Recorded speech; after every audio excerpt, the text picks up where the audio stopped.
Olá para você que me vê agora, seja bem-vinda e bem-vindo a mais um FDC Legacy Talks. Eu sou Tomás Castilho, tenho o prazer de estar aqui novamente na Futurum Capital, nessa nossa arena do conhecimento, onde a gente sempre está trazendo alguém super interessante e hoje não é diferente, né? Hoje eu estou aqui com o Maurício Haddad, que é um executivo da DSM Firmenich. Tudo bem, Maurício? Como é que você está? Tudo ótimo, Tomás. Prazer em revê-lo.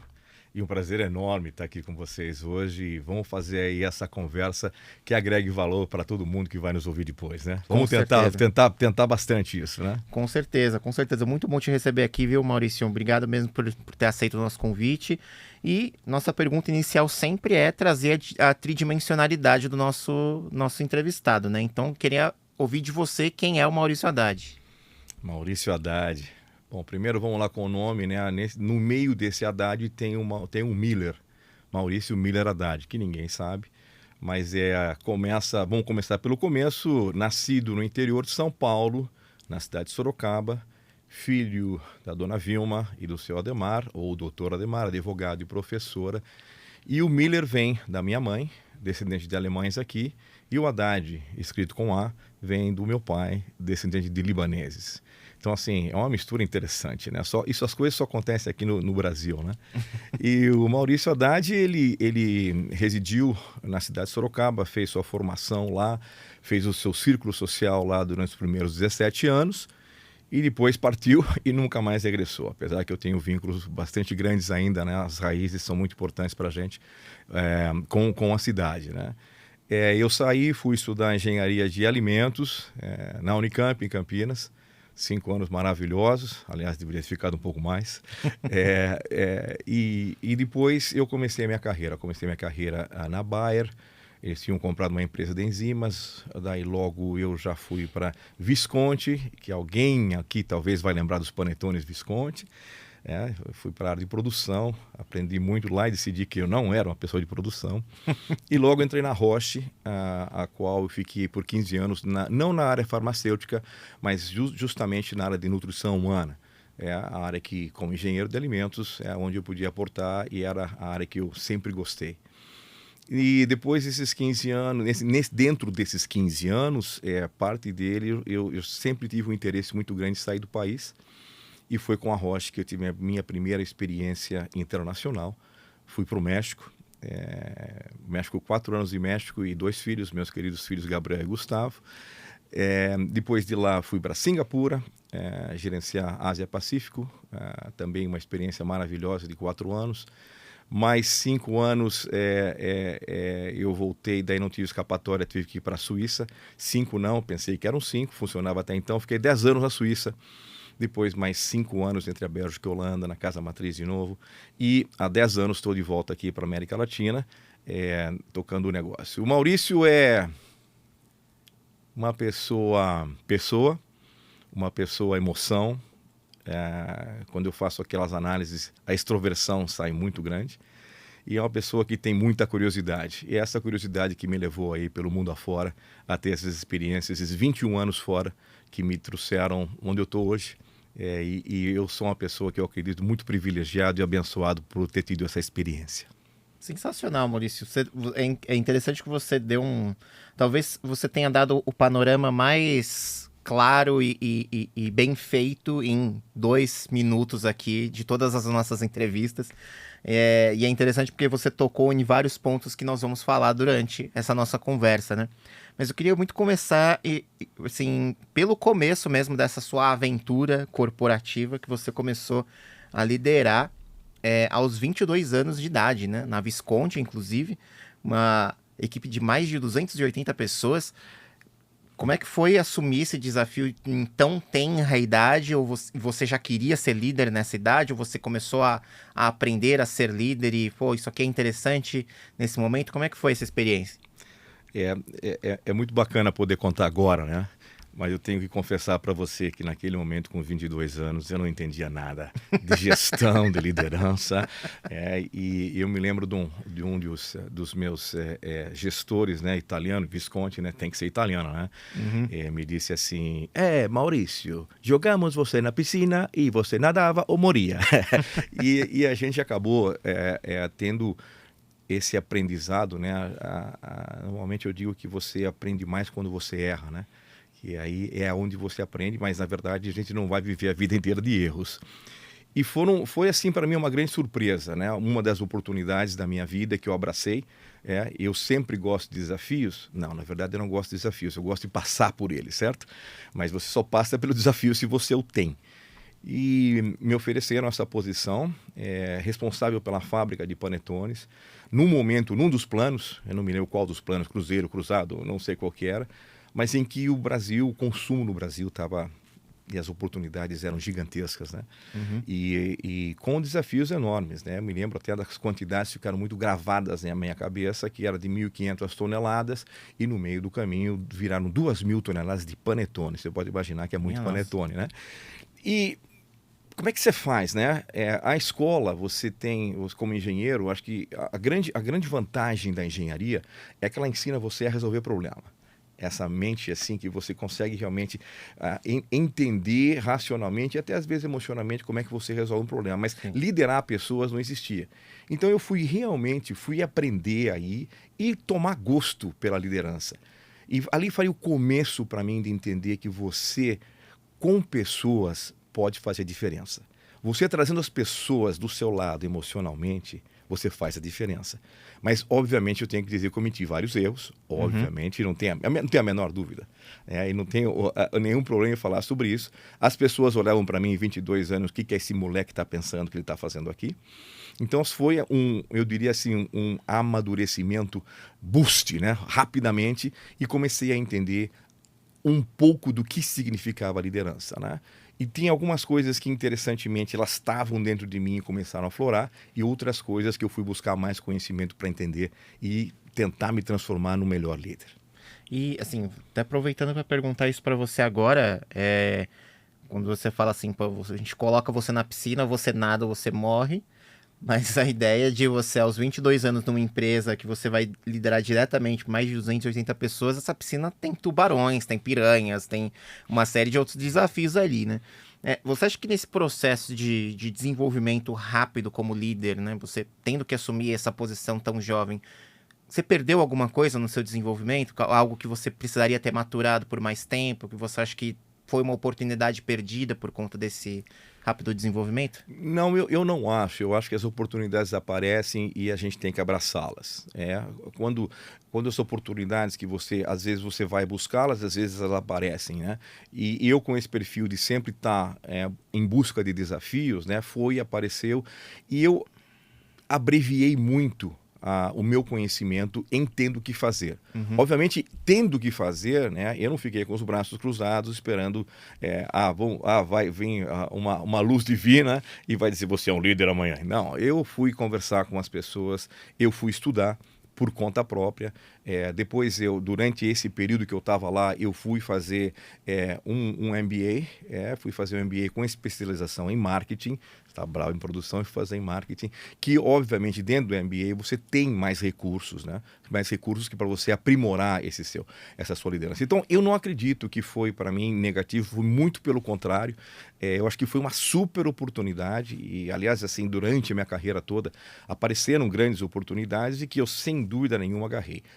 Com consequências, logicamente, né? A gente não fica de cabelo branco à toa. Sensacional.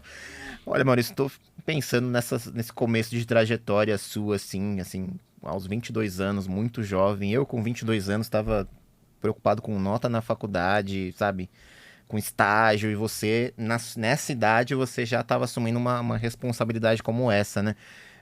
E trazendo essa experiência para os dias de hoje, você acredita que hoje um jovem engenheiro, ou qualquer que seja a sua formação, de 22 anos, ele tem condições de assumir um desafio como esse que você assumiu? O que ele precisaria ter, além de aspectos técnicos, né?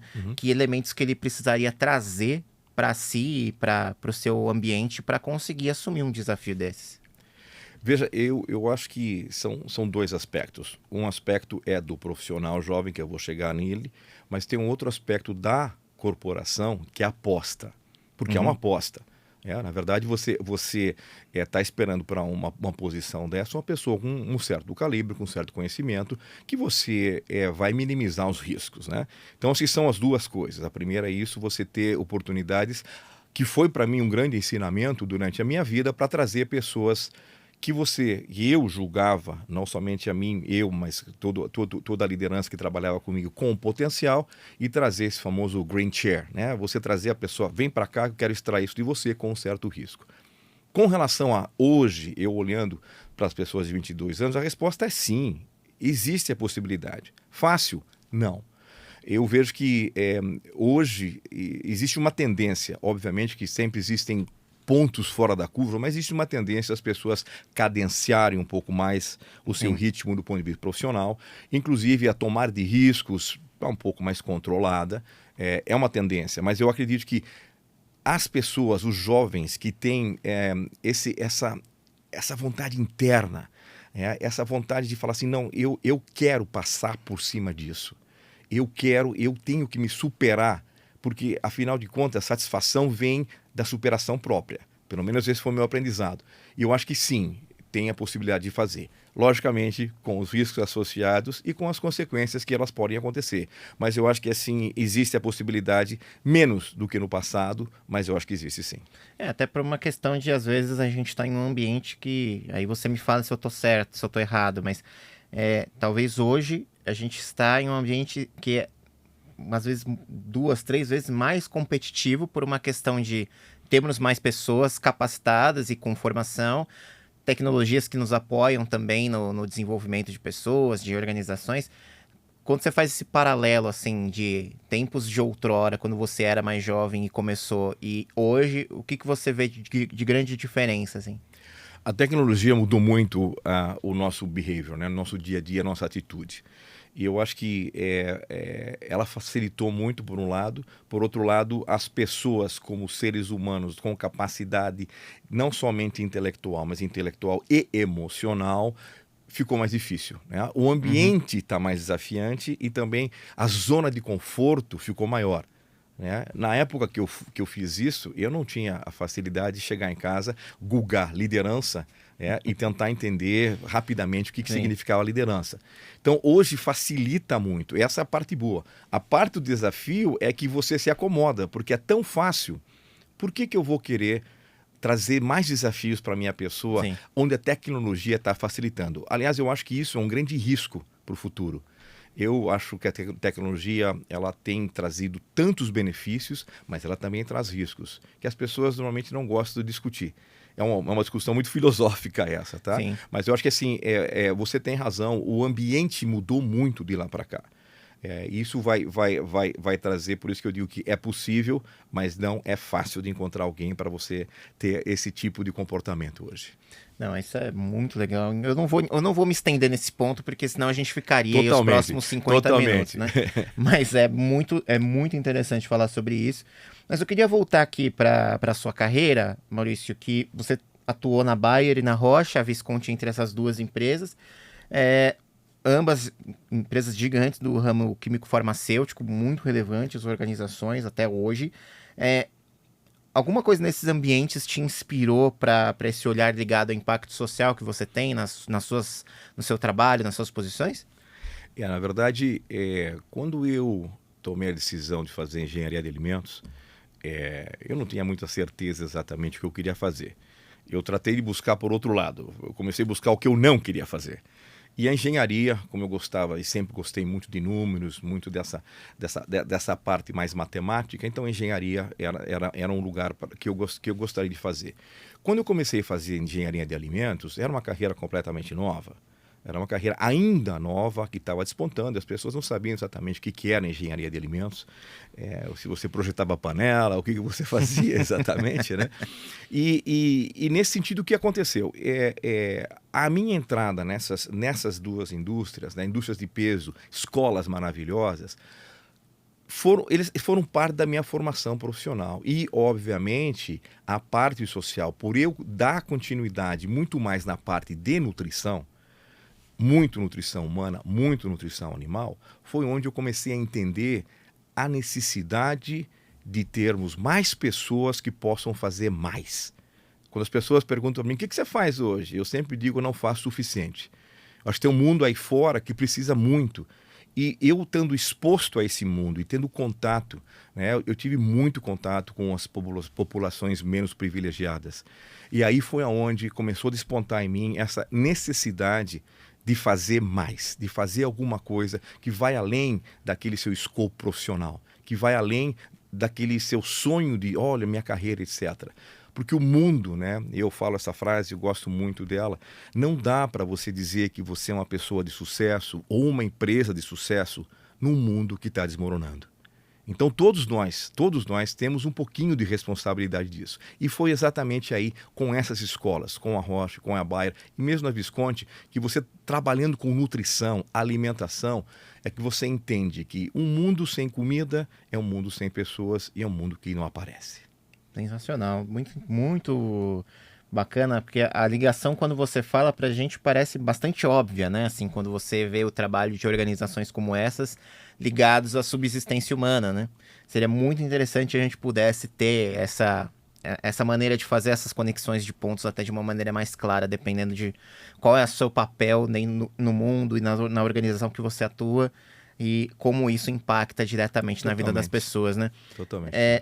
Vamos passar aqui para o nosso próximo bloco de perguntas aqui. Uhum. E tem uma coisa bem legal que você falou no começo, que foi a sua trajetória internacional. Você deu uma pincelada na sua trajetória internacional, que você trabalhou no México, e assim, é interessante que você trabalhou no México num momento de instabilidade política, teve filhos também, né? Então a família crescendo, então já tinha outras responsabilidades além do trabalho. Aí, posteriormente, foi para Singapura, ali em 98, quando a gente estava começando um cenário de retração econômica. 2 anos depois, a gente teve o estouro da bolha da .com. E é interessante porque parece que você vai para um lugar e vai vivendo as turbulências desse lugar, né? Você seria um aluno de Nassim Taleb, no livro Antifrágil, ele fala que você está, de alguma maneira, se aproveitando dessas situações para crescer ainda mais, né? Como é que foi passar por esses desafios? O que te ajudou nessas intempéries todas? Você sabe que eu chegou um momento na minha carreira que eu falei, o meu próximo passo da carreira dentro da empresa vai ser na Lua, né? Porque eu comecei a ficar associado às crises que aconteciam, né? Eu cheguei ao México no último ano em que o México, governado pelo presidente Salinas, o México estava bombando, né? Como se diz por aí. Ele se sentia muito primeiro mundo e o México tem, obviamente, uma situação bem difícil pelos vizinhos do norte, né? Mas estava super bem. Esse foi meu primeiro ano. E já no meu primeiro ano eu senti alguns sinais, né? Essas são uma das vantagens dos profissionais brasileiros, né? A gente já convive a vida toda. Eu convivi, por exemplo, com 30% de inflação. Eu falei, por ano? Não, por mês. Então, essas coisas deixam você um pouco mais aguçado com relação a isso. Fiz umas pequenas mudanças já nesse ano. Quando foi dezembro, a casa caiu. Então, o que você faz daí quando a casa caiu? Acho que a parte mais importante, né, que eu aprendi, foi o meu primeiro aprendizado, é estar perto das pessoas, mas estar perto integralmente. Não vou discutir com as pessoas, principalmente os clientes, apenas a situação que está passando o país ou então a crise. Tem que entender o que isso implica para a vida das pessoas. Isso com clientes, com sua equipe é a mesma coisa, porque todo mundo ficou afetado. O país México, as pessoas ficaram cabisbaixas, era um negócio muito difícil. Então, essa proximidade emocional, esse vínculo emocional de você entender e praticar muito isso, estar muito próximo, com uma empatia muito enfática, ajuda muito. E as pessoas se sentem mais confortáveis, e as pessoas mais confortáveis, você acaba fazendo melhores negócios. Então, acho que isso foi para mim uma mensagem muito importante. E mudança para Singapura. Chegamos lá, todos os tigres asiáticos se transformaram em gatinhos, né? Então, assim, foi um negócio que... E eu tinha uma fábrica que acabava de ser inaugurada e não existia demanda. Uma fábrica que fazia para mistura de vitaminas para todo toda essa parte da Ásia Pacífico, do Japão até a Nova Zelândia, até a Índia, né?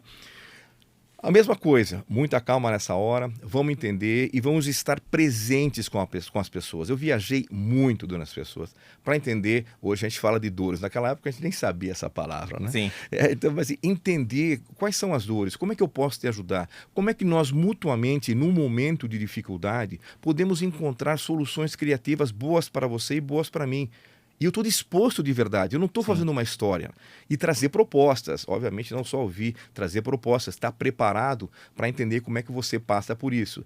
E o mais importante, né? O mais importante para mim, acho que é isso, na América Latina e um pouco em alguns países asiáticos, não todos, fazer negócio não é um sprint, não é uns 100 metros rasos, é uma maratona.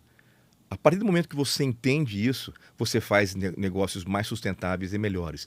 Porque tem hora que vai ter a consolação, a subida da consolação, que é difícil pra caramba, mas você estando junto, você trazendo motivação para as pessoas, entendendo que é factível, dá, vai passar, tem solução. É a história do Covid. Vamos lá, vamos estar junto, vamos fazer tudo que é possível para aliviar um pouco essa dor e fazer com que tragamos soluções que são economicamente viáveis. E esses foram os meus 2 aprendizados nesses 2 países e, por sorte, ainda não me mandaram para a Lua. Olha, bem, visto o seu histórico aí, você está aqui com sucesso, imagino que eles possam até cogitar o seu nome para empreitadas aí extraplanares, né? Você citou em especial o cenário de Singapura, né? Você meio que criou uma jurisprudência, vamos dizer assim, que foi trabalhar essa demanda de mercado, né? Assim, eu fico imaginando, eu não consigo, na verdade, até imaginar como é o processo de se trabalhar dessa maneira, né? O que você aprendeu com isso e você acha que você conseguiria fazer isso de novo, trabalhar sem uma demanda de mercado clara? Assim, eu acho que primeiro que as experiências de vida, né, elas têm que ser sempre relativizadas, porque cada localidade tem sua cultura, tem seus nuances e é muito importante você prestar atenção nisso. Soluções enlatadas do passado, essa história de, eu já vi isso. Ótimo, que bom que você já viu, porém você tem que entender que cada problemática tem uma diferença. Sim. Então esse foi um dos grandes aprendizados da minha parte também. Então assim, quando você fala numa crise em Singapura, é uma crise diferente de uma crise no Brasil. O Brasil, por exemplo, é muito mais dinâmico, né? Então, assim, você tem que entender os fundamentos daquilo que está, por que está acontecendo essa crise e quais são as variáveis que vão fazer com que essa crise seja gerenciada. Quais são os atores que têm que estar presentes nisso e, ao mesmo tempo, trazer a estabilidade para o seu time e para os seus clientes, né? Clientes, fornecedores, todos os seus parceiros estratégicos.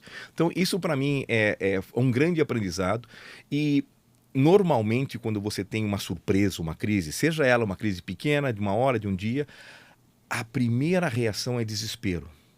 É a primeira reação normal, somos humanos, certo? Então, assim, existe uma grande diferença entre desespero e você acalmar, tentar olhar com um olhar um pouco mais racional e buscar as variáveis, né? Porque no desespero, normalmente, a gente comete muitos erros. Sim. A gente faz coisas que realmente não fazem sentido nem para o negócio, nem para a nossa vida. E quando você volta para o Brasil, né, depois de tanto tempo expatriado, lidando com os problemas que nós temos aqui, que comparação que você faz com o cenário que você viveu ou em relação a liderar fora e liderar no Brasil? Como é que você compara esses 2 cenários? Eu tive a oportunidade de passar esses 10 anos na Suíça e, estando na Suíça, eram posições globais. A minha última responsabilidade foi um negócio global na área de nutrição humana e que, obviamente, você tem que entender e relativizar os problemas de cada localidade, de cada geografia que existe. E eu sempre tive vontade de voltar ao Brasil. Eu sou muito brasileiro, acho que dá para perceber. Tá? Eu voltando ao Brasil, encontro um país diferente, obviamente, são 21 anos, mas com características culturais ainda muito parecidas daquelas que eu havia deixado. Então eu vejo, primeiro, aqui nós temos uma característica de poder fazer acontecer que é incrível. Às vezes você tem que trazer as pessoas de volta. Se você fala assim, não, calma, vamos fazer, mas não precisa sair correndo ainda, vamos planejar um pouquinho só, não muito. Então esse can do é muito bacana aqui. Se eu olhar para a Europa, principalmente, quanto mais norte da Europa, para você convencer as pessoas a começarem a pensar em inovação, uma maneira nova de trabalhar, é assim, energia imensa, né? As pessoas sempre usam a linguagem corporal quando você vai falar de uma coisa nova, cruzam os braços, né? E me convença, me dê 1000 razões pelas quais eu tenho que fazer isso, né? Uma das pequenas e grandes diferenças que acontece de lá para cá. Então, essa flexibilidade, essa adaptabilidade, né? Adaptabilidade, o meu português às vezes falha horrivelmente, adaptabilidade é super importante. É super importante. E aqui é outra coisa que eu acho muito, muito bacana. Eu estou há 10 anos, eu não sei onde estão esses 10 anos. Aqui a dinâmica é fantástica. Fantástica. É assim, não é a pessoa, matar um leão por dia. Não, você mata uns 10 leões por dia, né? E às vezes tem algumas antas no caminho também, mas assim, essa flexibilidade que nos impõe e essa falta de rotina, eu odeio rotina. Essa falta de rotina, você tem que ter muita criatividade. E você conseguir trazer isso, as pessoas que estão ali no front, você trazendo um pouco de mais estabilidade, dando suporte para as pessoas, suporte técnico, treinamento, suporte emocional, criando times de alta performance que tem esse bonde, nesse país, faz chover. Faz chover. Sim. Então, assim, acho que é muito bacana. Eu sempre digo, times motivados, eles realmente, eles esquecem da montanha, né? Eles criam a montanha, não é que vão até a montanha, nem a montanha vem você. Os times motivados criam as montanhas. Você tocou num ponto legal, pensando em Brasil, porque a gente olha os noticiários, a gente vai ver que é o país mais ansioso do mundo, e você viveu por situações na sua vida profissional que qualquer pessoa ansiosa teria crises e mais crises, né? E te vendo aqui seguro, respondendo, e assim, muito feliz de responder e contar a sua história, como é que você lida com a ansiedade, não necessariamente sua, mas dos seus times, pensando nesse cenário que o Brasil vive, às vezes muito árido, às vezes muito caótico, para uma série de coisas. Como é que você gerencia, então, equipes ansiosas? Legal.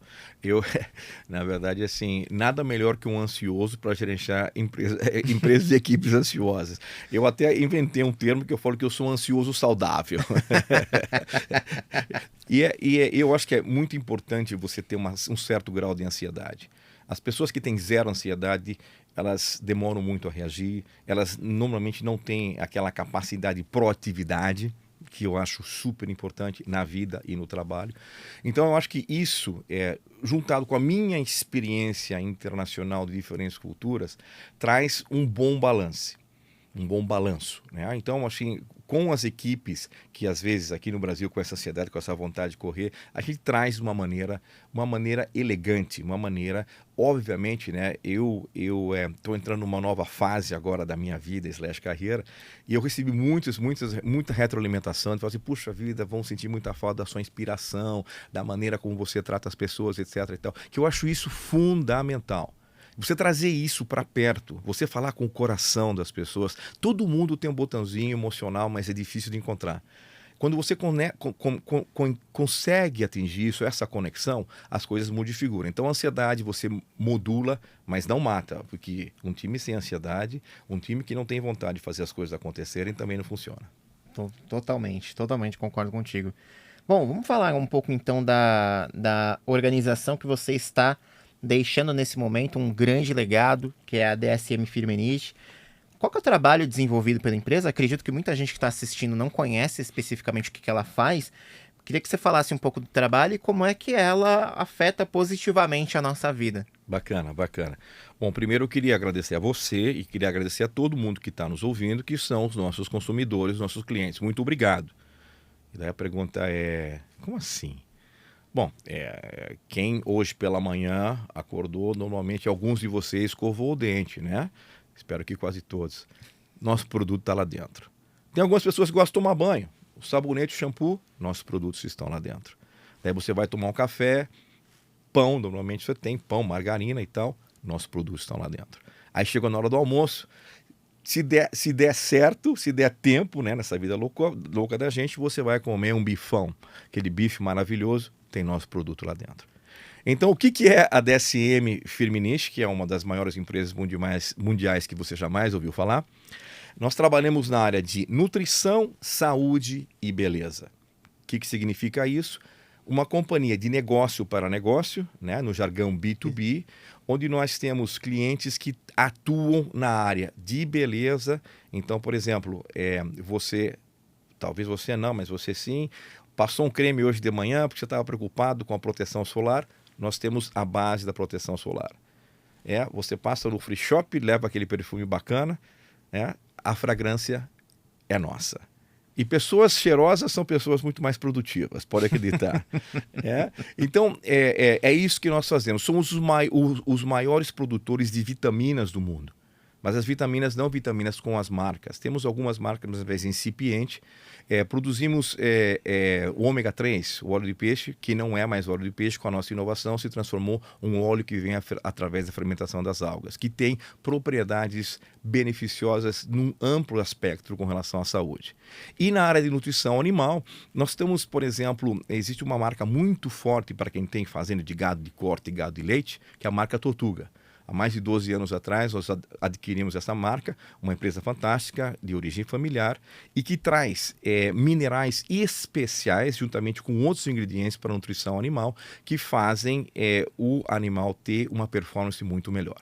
Então, esse é um pouco da DSM Feminist, que eu falo com muito entusiasmo e muita energia. Muito legal saber quais as ramificações que uma empresa consegue atingir no nosso dia a dia, né? Acho que é super interessante esse tipo de cenário. Queria falar então especificamente do seguinte ponto, né? Vocês trabalham, obviamente, num cenário que demanda-se muito o investimento em inovação, né? Vocês precisam ter isso para corresponder a novos produtos, a novas maneiras de consumir. E pensando no Brasil, até vale pensar que a gente tem aqui um cenário muitas vezes até difícil de se inovar, que tem previsibilidade regulatória, tem uma série de questões que são características do Brasil, Totalmente. Às vezes que existem maneiras ou inovações que já acontecem no mundo e muitas vezes a gente não consegue implementar no Brasil porque a gente tem certas dificuldades, né? Correto. Queria ouvir de você, pelo menos aqui no papel da DSM Firmenich, o que vocês enfrentam de dificuldade em inovar no Brasil? Bacana.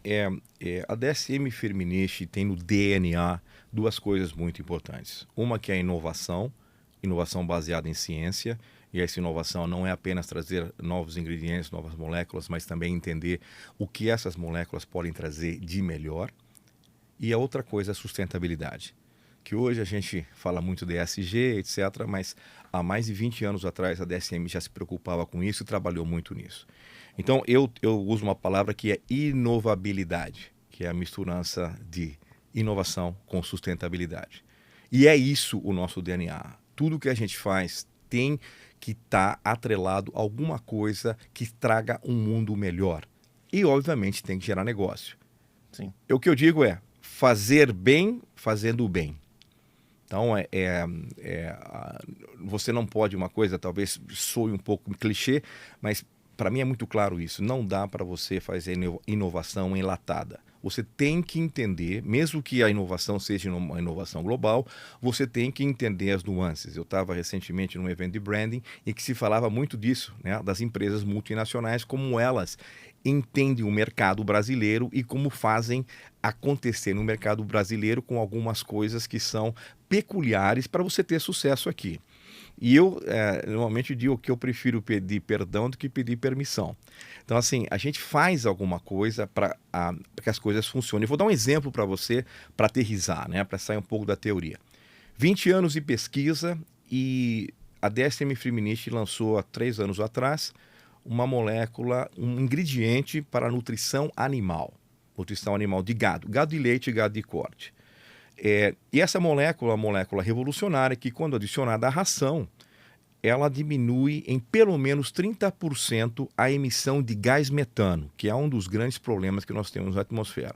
Então, mais ou menos assim, uma vaca é um automóvel, mais ou menos, com relação à capacidade de destruição das camadas da atmosfera, né? Por a gente entender e fazer as coisas acontecerem de maneira diferente, você falou da parte regulatória, adivinha qual foi o país do mundo primeiro a aprovar a molécula? O Brasil. Então, assim, nesse sentido, né, essas são as coisas que você tem que estar atuante e entendendo. E não dá para você, de repente, assim, acordar um dia e falar assim, não, hoje eu vou falar com o pessoal da área regulatória.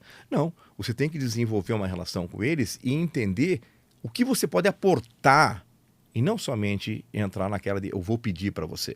Então, é importante essa relação relação de troca. E com isso, o Ministério da Agricultura, que é um dos melhores Ministérios da Agricultura do mundo, eles realmente foram os primeiros e a gente recebeu várias menções honrosas da corporação para o seu primeiro produto a ser lançado aqui. Então, um pouquinho dessa inovabilidade que a gente faz na DSM Firmenich. Sensacional, sensacional, Maurício. E queria voltar agora um ponto relacionado à sua liderança, né? Um dos pilares centrais da sua liderança, que a gente tem anotado aqui na pauta, é o combate à fome e à desnutrição infantil. Queria saber como é que você trabalha isso no seu processo de liderança, nas empresas pelas quais você trabalhou, que você vem atuando, e em que medida enfrentar esses problemas também é uma estratégia de negócio. Correto. Eu começo dizendo que sim, é uma estratégia de negócio. Obviamente que cada negócio tem a sua estratégia, mas é possível fazer o bem fazendo bem. Eu, além da minha responsabilidade que eu tinha como presidente para a América Latina, eu tinha uma responsabilidade global na área de parcerias e programas para a desnutrição mundial. O que significa isso? Parceria hoje em dia é algo muito importante. Você estando com alguém, você estando junto com alguém, você é sempre mais forte e mais efetivo. Então, eu vou dar um exemplo para você. Nossa responsabilidade era ter uma parceria com o Programa Mundial de Alimentação, o WFP. O que a gente fazia com isso? A gente aportava, obviamente, algum recurso, mas o mais importante era trazer para o Programa Mundial de Alimentação a possibilidade de fazer desenvolvimentos na área de inovação que trouxessem uma melhor nutrição para as pessoas necessitadas. Como você sabe, o Programa Mundial de Alimentação, ele atende principalmente esses casos de emergência. São campos de refugiados, zonas de guerra, onde eles trazem a nutrição, que é, pelo menos, a única nutrição que é aportada para as pessoas que estão nessa situação. Sim. Além disso, escolas, etc. Então, por um exemplo, vamos aterrissar de novo.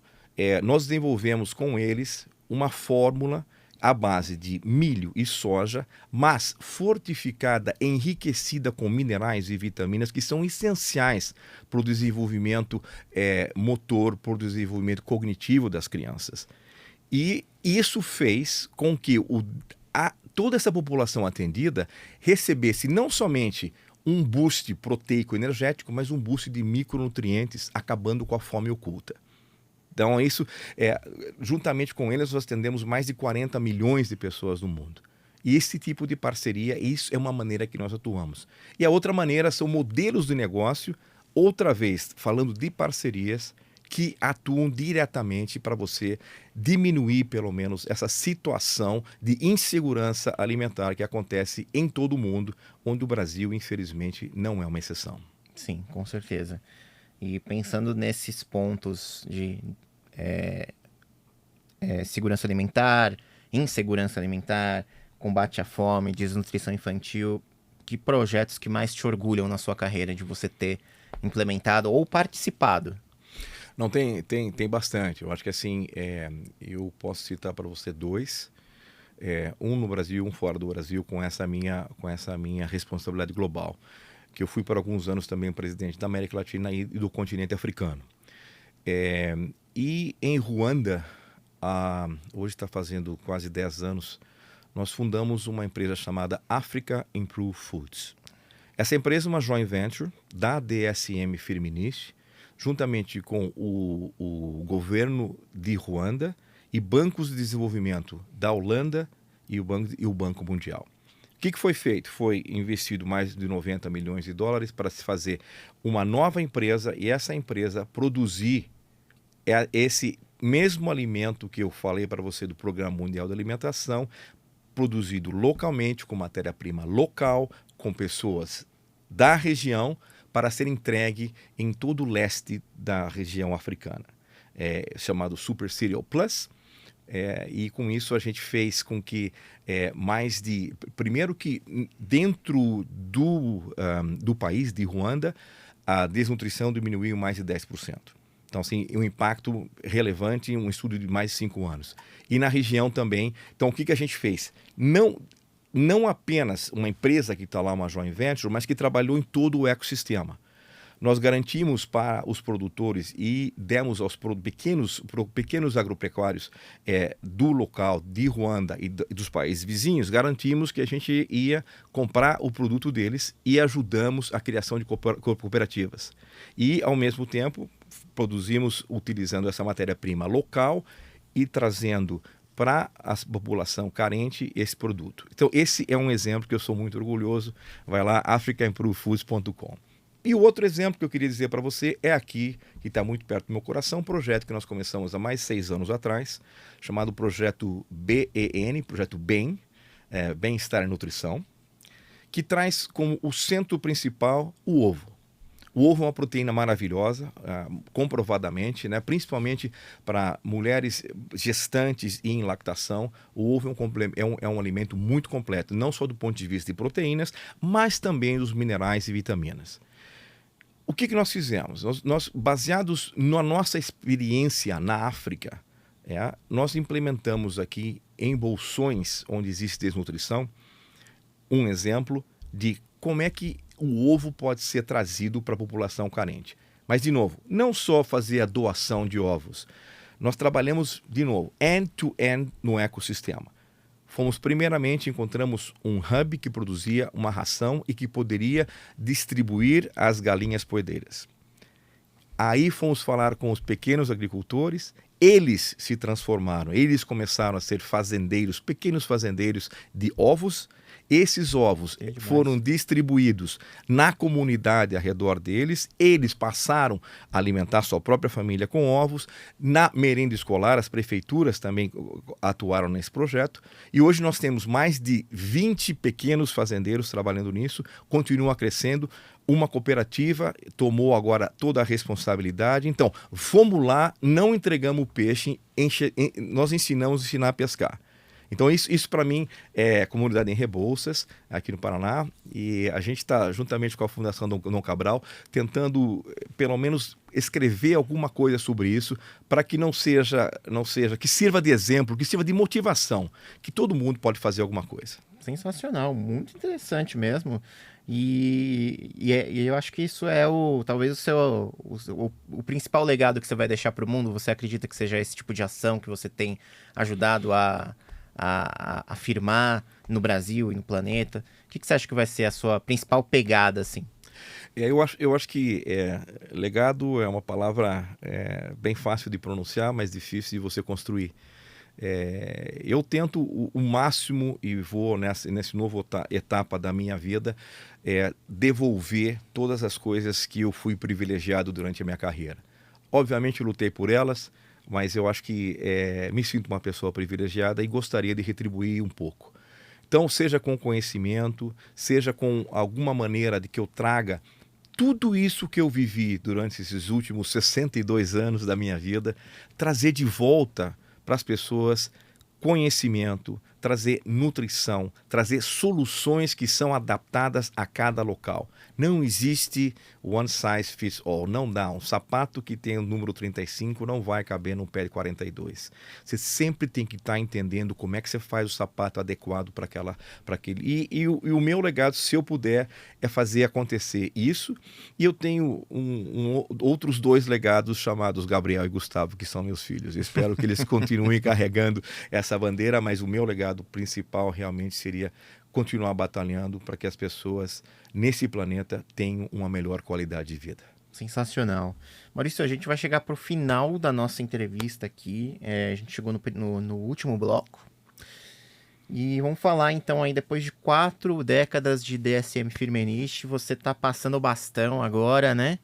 Chegou o momento de encerrar esse ciclo. Como é que foi esse processo na DSM Firmenich na América Latina? Que você deixou como marca? O que você acha que você deixou como marca lá?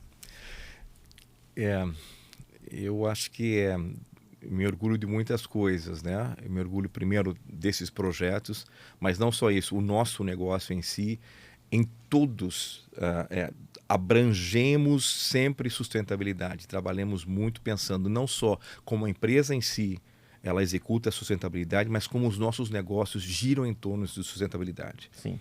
Essa para mim, é um dos grandes orgulhos. O outro orgulho que eu tenho foi a capacidade que eu tive de poder, principalmente nos últimos anos, desenvolver pessoas. Eu acho que o capital humano que a gente tem no Brasil e na América Latina é fantástico. Então eu tenho muito orgulho da quantidade de pessoas que a gente pôde desenvolver e exportar.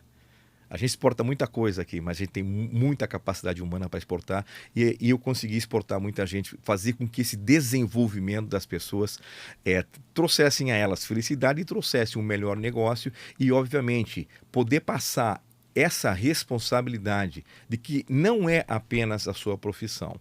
Você tem que pensar na vida e tem que pensar no planeta, tem que pensar nas pessoas que são menos favorecidas que você. Então, tentar fazer que isso se espalhe e que tenha uma abrangência maior, eu acho que essas foram as marcas que eu deixei e pelo que eu pude sentir nas várias despedidas que eu tive, que foi um processo, obviamente, muito, para mim, muito emocional, mas que foi um processo muito bacana, porque acho que a gente pôde construir durante todos esses anos, em todos os lugares do mundo, alguma coisa. Sensacional. E, Maurício, essa é uma das últimas entrevistas, talvez, que você tenha sido apresentado dessa maneira. Você que está nos assistindo viu que eu apresentei o Maurício como executivo da DSM Firmenich. Então, justamente por uma questão de a gente estar num espaço de transição. Como é que vai ser sua vida nova agora, né? O que você vai fazer hoje fora da gestão executiva? O que você pretende defender agora que você está nesse novo ciclo se iniciando? Essa é uma das perguntas que eu mais recebo, né? E na verdade eu primeiro que eu foquei muito em poder fazer essa transição. Eu acho que os profissionais que continuam à frente, os líderes que continuam à frente da SM Firmenich na América Latina e globalmente, né, nas funções que eu tinha, são muito capacitados e eu foquei muito para que a gente pudesse fazer uma transição de alto profissionalismo. E agora a pergunta aí agora, né? Você vai para casa, comprou um pijama de flanela, já assinou 2 vezes a Netflix, infelizmente não combina muito comigo isso, né? Nesse momento eu estou num momento de reflexão. Eu tenho alguns caminhos a seguir, eu estou buscando essa possibilidade de dar retorno, né, daquilo que eu aprendi. Então, estou em busca de conselhos, mentoria, alguns pequenos investimentos que eu possa ajudar, porque eu acho que é mais importante do que recursos, eu poder trazer um pouco dessa minha experiência de vida, né? É isso que eu estou buscando e é isso que eu estou ouvindo. Existem algumas conversas acontecendo, mas nada sério. Agora, com certeza, alguma coisa eu tenho que fazer. Eu acho que eu ainda tenho energia para isso, tenho vontade para isso. Gostaria muito de colaborar, estou preparado para isso. Então, me aguardem. Bom, minha penúltima pergunta para você. O que representa? Você participou aqui do CEO's Legacy, né? É um membro do CEO's Legacy. Queria muito te ouvir. O que representa o que representa o CEO's Legacy na sua trajetória? Normalmente a função de CEO ou de líder, de presidente, é um lugar muito sozinho. Né? E é um lugar difícil. Né? Às vezes as pessoas olham só para o brilho que existe. Nossa, que bacana, você é o número 1, etc. e tal. Mas tem muitos desafios. Né? Um deles é essa solidão corporativa. E esse vou começar com o número 1 das maravilhas do CEO Legacy. Um ambiente de extrema confiança, um ambiente de pessoas capacitadas, mas que estão realmente disponíveis e vulneráveis e que as conversas de alto calibre a gente pode expor as nossas dores e fazer com que isso funcione de uma maneira única. Então, acho que é um lugar assim para a gente poder crescer junto e trazer não somente as problemáticas do dia a dia, mas também trazer outras dores que estão atreladas a essa solidão corporativa.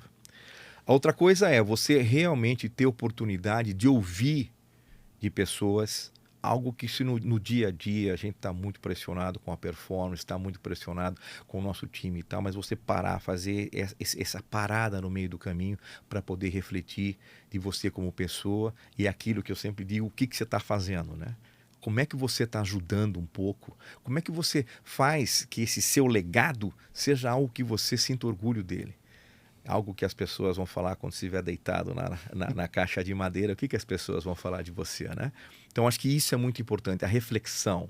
A reflexão e a possibilidade de você aprender coisas novas e poder implementá-las, que vão muito mais além do que simples coisas técnicas que a gente aprende no dia a dia.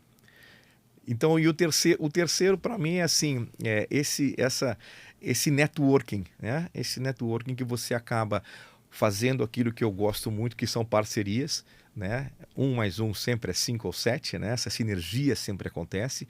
Então, acho que esse networking é fantástico, né? Acho que assim, as pessoas que você encontra lá, que você conecta não somente do ponto de vista profissional, mas também, eu insisto nisso, da relação emocional, são coisas que você leva para o resto da vida que vão fazer parte do seu legado.